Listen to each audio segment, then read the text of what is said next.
안녕하세요. 오늘은 국비 유학에 대해서 좀 설명을 드리고 싶어서 이렇게 영상을 제작을 했습니다. 제가 영상 만드는 기술도 없고, 그래서 원테이크로 갈 거예요. 그래서 말이 잘못 나오는 경우도 있고, 실수도 있겠지만, 좀 너그럽게 봐주시기 바랍니다.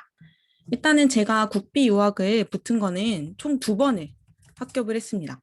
이렇게 오른쪽에 제가 메모를 하면서 보여드릴게요. 그런데 한 번은 저는 박사과정에 지원을 해서 이제 국비 유학을 받게 됐는데, 대학원에서 교수님과 싸우게 됩니다. 그래서 결국에는 못 갔습니다. 그래서 눈물을 머금고, 아유, 포기를 하게 됩니다.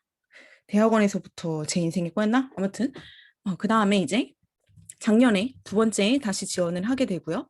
똑같이 박사로 지원을 하게 됐습니다. 그래서 이제 이번 가을 학기에 가게 됩니다.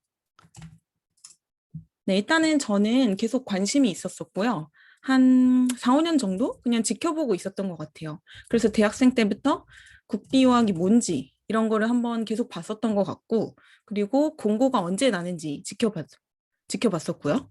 그래서 지켜본 결과 4월 달에 공고가 많이 나고요. 그리고 만약에 그 모집 인원보다 만약에 적은 경우, 일반은 거의 그런 경우가 없어요. 그러면은 추가 모집이 한 9월인가? 그 정도 났었던 것 같고, 그래서 이거를 공고를 쫙 정리를 했습니다. 예를 들어서 뭐 2014년, 2015년 이런 식으로 몇 월 달에 공고가 났고, 그 공고문을 그냥 파일로 다 저장을 해서 국비유학이라는 폴더를 만들어서 좀 지켜보고 있었습니다. 네, 일단은 같이 이번 공고문을 보겠습니다. 일단은 일반 전형, 지역 연구 13명, 이렇게 연구 분야에 따라서 몇 명을 뽑고, 그리고 전공 분야가 뭐고, 세부 전공 분야는 어떤 게 되는지, 이렇게 인원까지도 쫙 나와 있습니다. 그래서 해당하는 전공 분야를 보시면 되고, 그리고 꿈나래 전형, 옛날 말로는 저소득층 특별 전형은 이제 분야가 제한이 없습니다. 그래서 총 20명이고요. 그리고 기술 기능인 전형은 역시 전 분야 4명, 총 64명을 이번에 뽑게 됩니다. 그래서 세부 전공은 제한이 없습니다. 그래서 이게 무슨 말이냐면, 예를 들어서 어문학인데 뭐로 예시를 들으면 좋을까요? 영어학과, 영문학과 이런 식으로, 그러니까 큰 틀을 보자면 영어에 관련된 과잖아요. 그래서 그 세세한 세부 사항은 중요하지 않다 이런 말입니다. 그러니까 중요하지 않다기보다는 그 영어에 관련된 과 얘기만 하면은 다 괜찮다라는 겁니다. 예를 들어서 영문학, 영어학 이렇게 말이 다르잖아요. 아니 이게 아니라 영어만 돼야지 이런 말이 아니라 영문학도 되고 영어학도 되고 이런 식. 그리고 학위 취득 과정만 응시가 됩니다. 예를 들어서 그냥 수료를 한다거나 자격증을 취득한다는 거는 안 됩니다. 그리고 저 같은 경우에는 이제 석사가 있었는데요. 석사가 있으니까 박사로 지원이 가능하고요. 근데 또 이런 생각도 들더라고요. 아, 한국에서 석사를 하는 것보다 좀 외국에서 제대로 배우고 싶다. 그래서 혹시 외국에서 석사로 지원을 해도 되냐? 그랬더니 안 된다고 답변을 받았습니다. 그리고 만약에 학사가 있으신 분은 이제 석사도 되고요. 그런 다음에 석박사 통합 과정도 된다고 알고 있습니다. 그리고 응시 자격을 보시고요. 연령 제한이 없습니다. 그리고 꿈나래 전형도 이렇게 나와 있는데, 일반이랑 꿈나래네요. 두 번째 보면은 이제 외국어 시험 성적인데요. 우리 성적 보셔야죠. 네, 대학교 평균 성적 아니면 뭐 석사 때 평균 성적이 80% 이상인 사람. 그 다음에 두 번째 보시면 외국어 시험 성적이 여러 가지 시험이 나와 있어요. 근데 제일 무난한 거는 제 생각엔 토익이라고 생각을 합니다. 네, 820점만 넘으시면 됩니다. 여기서 이제 추가 질문이 저도 예전에 물어봤었어요. 저는 토익도 있고 IELTS도 있고 뭐도 있고 그런데 어떤 거를 내야 하냐? 한 개만 내시면 됩니다. 그래서 외국어 자꾸 오타가 나네요. 외국어 시험 성적은 한 개만 내시면 되고 가장 높은 거를 내세요. 예를 들어서 근데 솔직히 이거는 차이가 없는 것 같아요. 나는 IELTS가 뭐 7점이다, 8점이다, 토플이 뭐 103점, 110점이 나왔다, 토익이 820점이 나왔다. 그러면은 그냥 이 중에서 가장 높으신 거 하나만 내시고요. 한 가지를 더 낸다고 해서 가산점은 따로 없습니다. 그리고 여기서 보시면은 이제 한국사 능력 검정 시험. 국비유학은 아무래도 대한민국의 발전을 위해서 대한민국이 투자하는 대한민국의 소중한 돈을 받고 공부하는 사람들이기 때문에 네, 역사를 알아야 되죠. 그래서 상급 이상인 사람인데 여기서 보면은 이제 몇 월 며칠까지 시험까지 인정한다고 항상 날짜가 나와 있고요. 이 날짜를 지나치시면 안 돼요. 그래도 꽤 후하지 않나요, 여러분? 지금 공고가 나온 게 4월 15일이에요. 근데 공고 나오기 한 4일 전까지도 인정을 해주죠. 유효기간이 없습니다. 저는 아마 한 3년 전 했던 것 같아요. 그리고 취득 급수에 따른 가산점이 없습니다. 저도 1급도 있고 2급도 있고 뭐 있는데요. 상관이 없어요. 그냥 3급 이상이면 됩니다. 그리고 밑으로 좀 내려가 보겠습니다.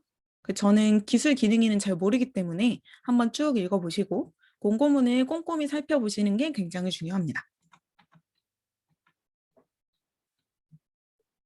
그리고 네, 여기 가장 중요한 이제 어떻게 선정을 하는지 기준이 나와 있습니다.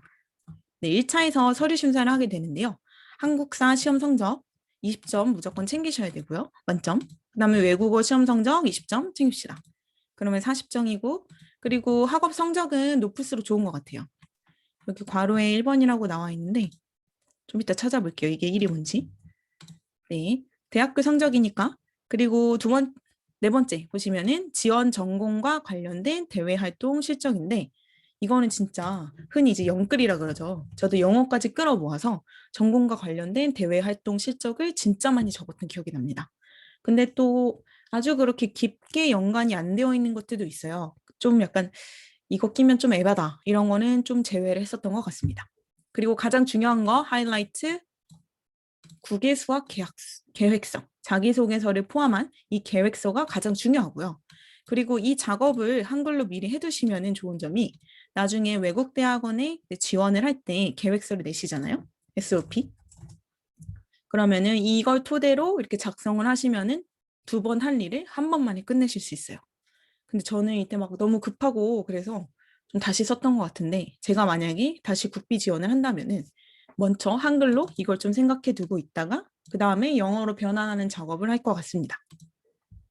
그 다음에 이제 면접 시험인데요. 면접 시험은 선발 분야에 대한 그러니까 자신이 쓴 전공 분야죠. 기초 지식, 전문 지식을 물어보고 그런 다음에 국비 유학이기 때문에 국가 간 사명감, 정신 자세를 물어보고 마지막에 책임감, 창의력, 의지력, 발전 가능성을 봅니다.